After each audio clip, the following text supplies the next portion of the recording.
Episode 8 की शुरुआत confession hall से होता है, जहां एक अननोन पर्सन आकर टैरोट कार्ड उठाता है। इतने में चांगो आता है और उससे पूछता है कि तुम बिग माउस हो।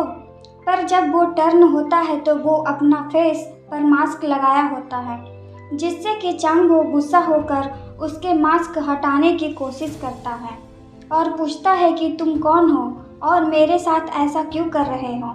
इतने में वो मास्क हटाता है तो खुद को देखता है। इतने में चांगो होश में आता है और हमें पता चलता है कि ये सब बस चांगो का एक सपना होता है। चांगो खुद को बंधा हुआ पाता है और खुद को छुड़ाने की कोशिश करता है, पर यहाँ हेड नर्स गार्ड के साथ आती है और चांगो को ड्रग इंजेक्ट करती है, जिससे चांगो फिर से बेहोश हो जाता है।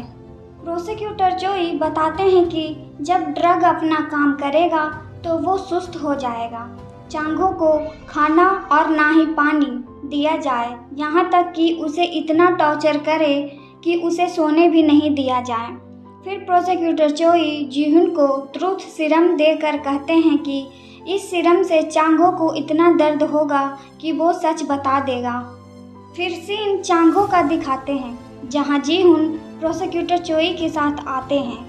प्रोसिक्यूटर चोई ट्रूथ सीरम को इंजेक्ट करते हैं, जिससे चांगो को बहुत पेन होता है और वो ढेर सारे चूहे का हेलुसिनेशन देखता है।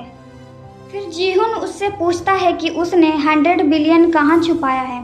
चांगो कहता है कि मैं नहीं जानता। जीहुन दोबारा से पूछता है और चांगो फिर से कहता है कि मैं नहीं जानता। गुस्सा होकर जीहुन ट्रूथ सीरम फिर से इंजेक्ट करने की कोशिश करता है, पर चांगो वहीं बेहोश हो जाता है। फिर फ्लैशबैक में मीहो और चांगो की फर्स्ट मीटिंग को दिखाते हैं कि कुछ बच्चों के साथ फाइट होने के कारण चांगो पुलिस स्टेशन में होता है। पुलिस कोई और नहीं मीहो के डैड होते हैं, जो उन सब को डांट रहे होते हैं। इतने में मीहो आती है और उसके ऑर्फन होने का सुन चांगो को बचाकर वहां से ले जाती है और उसके साथ लंच भी शेयर करती है। चांगो पूछता है कि तुम्हें मेरा नाम कैसे पता चला। मीहो उसके बैच को दिखाकर कहती है वहाँ लिखा तो है। फिर चांगो पूछता है कि क्या तुम मेरे में इंटरेस्टेड हो, जहाँ वो बताती है कि मेरी भी माँ नहीं है। फिर चांगो कहता है कि ओह, तुम्हें मुझ पर दया आ रही है, इसलिए तुमने ऐसा किया। फिर मीहो उससे लंच के बारे में पूछती है कि लंच कैसा है। चांगो मजाक में कहता है ठीक ही है। यहाँ पे इनका प्यारा सा मोमेंट को दिखाया जाता है।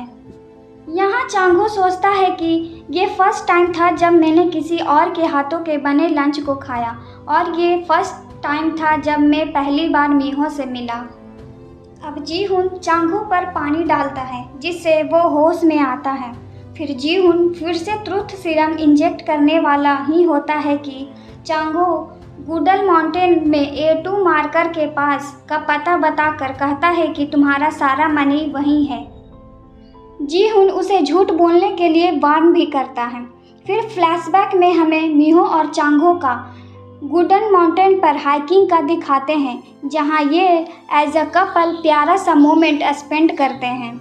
फिर सीन उसी गुडल माउंटेन के A2 मार्कर को दिखाते हैं, जहां जीहुन प्रोसिक्यूटर चोई और VIP अपने पैसे को खोजने के लिए आए होते हैं। फिर जीहुन इन दोनों VIP को मिट्टी खोदने के लिए ऑर्डर देता है। इधर चांगो गार्ड को रिश्वत देने की कोशिश करता है ताकि वो उसे जाने दे। फिर हेड नर्स आती है, जहां उसे पता चलता है कि गार्ड सुन नहीं सकता। फिर सीन इन दोनों VIP को मिट्टी खोदते दिखाते हैं, जहां उन्हें एक बॉक्स मिलता है, पर उसमें सिर्फ एक ही गोल्ड बार होता है। ये देख के जीहुन पगला जाता है और फिर से वो खुद ही मिट्टी खोदने लगता है। फिर सीन बहुत सारे गोल्ड बार को लॉकअप में बंद करते अननोन पर्सन का दिखाया जाता है। फिर जीहुन चांगो के पास आकर गोल्ड बार को दिखाता है, जहां चांगो सोचता है कि ये बिग माउस का काम है, मतलब बिग माउस मुझ पर नज़र रखे हुए है। फिर चांगो कॉन्फिडेंट होकर कहता है कि अब तुम खुश हो, अब मेरा अच्छे से खातिरदारी करो, क्या पता मैं मर गया तो तुम्हारे पैसों का क्या होगा। चांगो ऐसा जानबूझकर करता है ताकि बिग माउस उसे आकर बचाए। फिर सीन जेल का दिखाते हैं जहां सारे कैदी एक्सरसाइज कर रहे होते हैं। इतने में एक कैदी खून की उल्टी कर मर जाता है। इधर दूसरी ओर डॉक्टर हान भी बेल पर रिलीज हो जाते हैं। बाहर दोनों वीआईपी डॉक्टर हान को रिसीव करने आते हैं। फिर सीन शिफ्ट होता है जहां मेयर और डायरेक्टर जूही के स्विमिंग कंपटीशन को दिखाते हैं, जहां मेयर जानबूझकर हार जाते हैं। जूही मेयर के जीतने पर मेयर से उनका विश पूछती है कि क्या मैं इल्डर से उनके बिजनेस के बारे में बात करूं, पर मेयर जूही को बेबी का पूछ फैमिली प्लानिंग का कहते हैं। जूही खुश होती है। इतने में मेयर का सेक्रेटरी आता है और उनके कान में फुसफुसाता है। फिर सीन डैड, मीहो और सुनतेई का दिखाते हैं जहां वो हीजिन के बारे में पता कर रहे होते हैं। इतने में मीहो के पास मेयर का कॉल आता है और वो उसे हीजिन के बारे में बताते हैं। अब सीन हीजिन का दिखाते हैं जहां वो उसी नेकलेस को फेंकने वाली होती है, पर मेयर आकर उसे रोक लेते हैं, जहां उन्हें नेकलेस में से कोई एसडी कार्ड नहीं मिलता। मेयर ये बात मीहो को फ़ोन पर बताते हैं। मीहो पहुंचती है तो हीजिन से बात करने की कोशिश करती है, पर हीजिन खुद को चाकू से मारने की धमकी देती है। फिर मीहो हीजिन को शांत कर उन्हें बाहर जाने को कहती है। बाहर मेयर का सेक्रेटरी आकर इल्डर के बेहोश होने का खबर देता है और वो वहां से निकल जाते हैं। मीहो हीजिन को समझाने की कोशिश करती है और डॉक्टर हान से डाइवोर्स लेने का सजेशन देती है, पर वो हेल्प के लिए मना कर देती है। इधर जूही इल्डर का चेकअप करती है, जहां इल्डर जूही को उनके बिजनेस को टेक ओवर करने के लिए पूछते हैं, पर वो उन्हें मना कर मेयर का सजेशन देती है। फिर जूही मेयर को एक रात इल्डर के साथ रुकने के लिए बोलती है।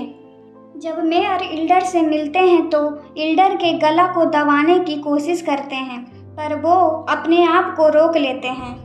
अब इनकी स्टोरी क्या है ये तो हमें नेक्स्ट एपिसोड में ही पता चलेगा।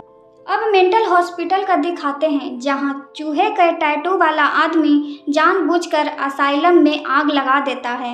इधर चांगो मजे से सुशी का एक बाइट लेने वाला ही होता है कि फायर अलार्म बजता है और बारिश होने लगता है।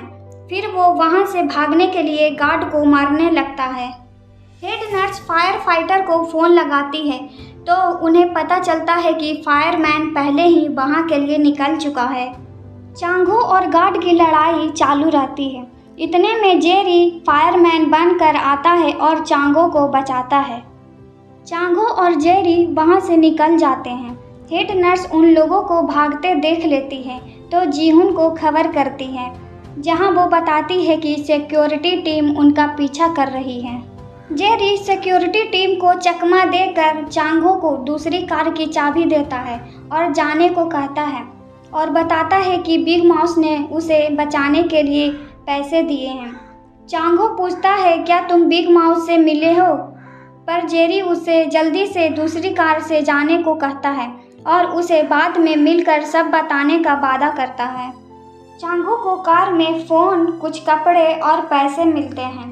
इधर जेरी पुलिस और सिक्योरिटी टीम से बचने के लिए अपनी गाड़ी की स्पीड फास्ट कर लेता है। फिर सीन गुचियोन हॉस्पिटल का दिखाते हैं जहां चांगो मीहो से बात करने के लिए कॉल करता है, पर उसे पता चलता है कि मीहो छुट्टी पर है।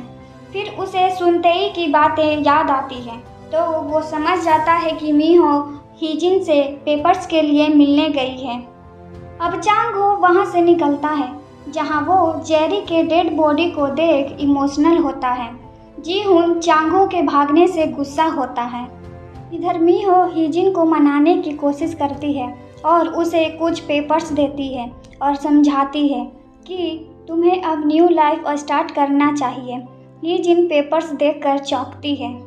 इधर मीहो, सुनतेई और डैड एक सोशल मीडिया चैनल से कांटेक्ट करते हैं जो कि उन्हें प्रोफेसर सीओ के मर्डर से रिलेटेड न्यूज़ बनाकर भेजता है ताकि इस न्यूज़ को लाइव स्ट्रीम कर सके। डैड टीवी चालू करते हैं तो न्यूज़ में चल रहा होता है कि चांगो मेंटल हॉस्पिटल से भाग गया है। ये सब न्यूज़ जेल में सारे कैदी देख रहे होते हैं। इतने में गार्ड आकर वार्डन को बताता है, जहां वो भी इसी न्यूज़ को सुन रहा होता है।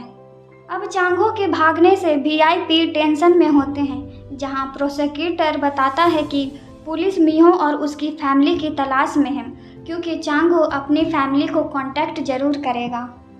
अब चांगो को अपने फ़ोन पर रिस्ट्रिक्टेड नंबर से होटल के एड्रेस का मैसेज मिलता है। रास्ते में चेकिंग चल रहा होता है।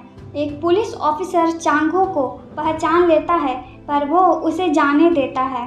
फिर हम देखते हैं कि इस पुलिस ऑफिसर के कान के पीछे चूहे का टैटू होता है। चांगो होटल में पहुंचता है और जेरी के बारे में सोचता है और फैसला करता है कि वो जेरी की तरह यूज़ होकर नहीं मरेगा। अब हीजिन जा रही होती है तो मीहो कहती है कि मुझे तुम्हारे कॉल का वेट रहेगा। फिर डैड कहते हैं कि पुलिस चांगो की खोज में है, तो वो लोग हमसे भी कांटेक्ट ज़रूर करेंगे। अब यहाँ मीहो प्लान बनाती है कि बिना पुलिस के जाने बगैर चांगो से कैसे कांटेक्ट कर सकते हैं।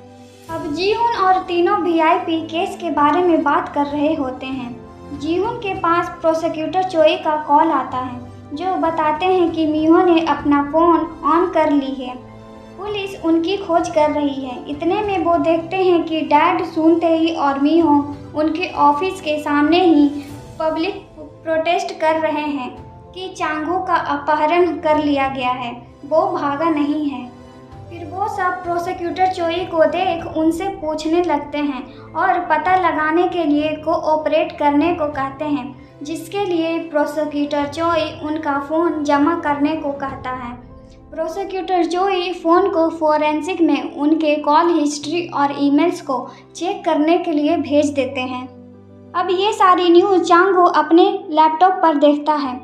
अब सुनते ही और डैड प्रोसिक्यूटर चोई को इतना तंग कर देते हैं कि उनका पीछा बाथरूम तक नहीं छोड़ते, इवन उन्हें खाना खाते टाइम भी परेशान करते हैं। अब प्रोसिक्यूटर चोई जीहुन को बताते हैं कि चांगो ने अभी तक फैमिली से कांटेक्ट नहीं किया है। अब चांगो क्लॉक टावर से उनके प्रोटेस्ट को देखता है कि बहुत सारे कैमरा और पुलिस ऑफिसर मीहो, डैड और सुनतेई पर नज़र रखे हुए हैं। उन्हें उम्मीद था कि चांगो सुनतेई के बर्नर फ़ोन पर कॉल करेगा। तभी सुनतेई की नज़र इंश्योरेंस ऐड पर जाता है।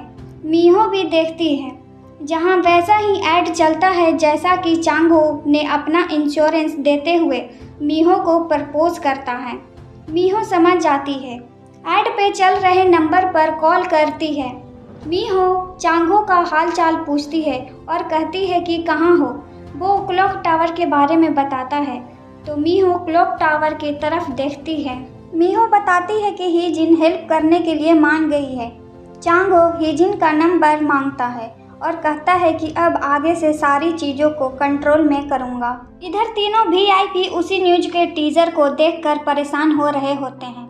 अब जीहुन के पास हीजिन का कॉल आता है, जहाँ वो बताती है कि उसके पास प्रोफेसर सियो का पेपर है और उसे पेपर्स देने के लिए शर्त रखती है कि वो डॉक्टर हान से डाइवोर्स पेपर्स पर साइन करवाए, और बताती है कि अगर तुम मना करोगे तो मैं ये पेपर्स बिग माउस को दे दूंगी। फिर वो डाइवोर्स पेपर्स का पीडीएफ सेंड करती है। यहाँ हम देखते हैं कि हीजिन को ऐसा करने के लिए चांगो ने कहा था। इधर जीहुन डाइवोर्स पेपर्स के लिए डॉक्टर हान को मनाता है, पर डॉक्टर हान मना कर देता है और पागलों की तरह खुद को हर्ट कर लेता है। अब सीन चांगो का दिखाते हैं, जहां वो सूट बूट पहन के तैयार हो रहा होता है। इधर सुनते ही उसी सोशल मीडिया चैनल के ऑनर से मिलता है। फिर सीन कोर्ट रूम का दिखाते हैं, जहां हियरिंग के लिए वीआईपी पहुंचते हैं। रिपोर्टर उन्हें घेर कर क्वेश्चन करने लगते हैं। जीहुन मेयर से कहता है कि तुम यहाँ क्या कर रहे हो। फिर वो हीजिन और प्रोफेसर सियो के रिलेशनशिप के बारे में पूछता है, तो मेयर उल्टा उसी से पूछता है कि क्या हीजिन के पास प्रोफेसर सियो का पेपर्स है। यहाँ मेयर को पता चलता है कि हीजिन के पास प्रोफेसर सियो का पेपर है। इसके बारे में जीहुन को पता है, तो वो इस बात को मीहो को बताता है।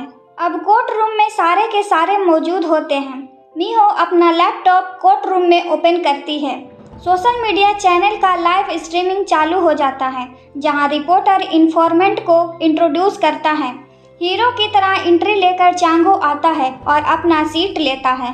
चांगो खुद को बिग माउस के रूप में इंट्रोड्यूस करता है।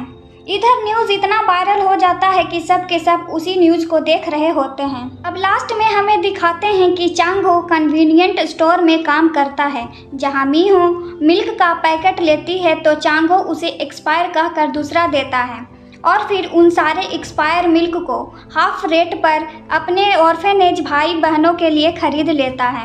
ये देख कर मीहो फर्स्ट टाइम चांगो के लिए फील करती है और यहाँ पे हमारे इस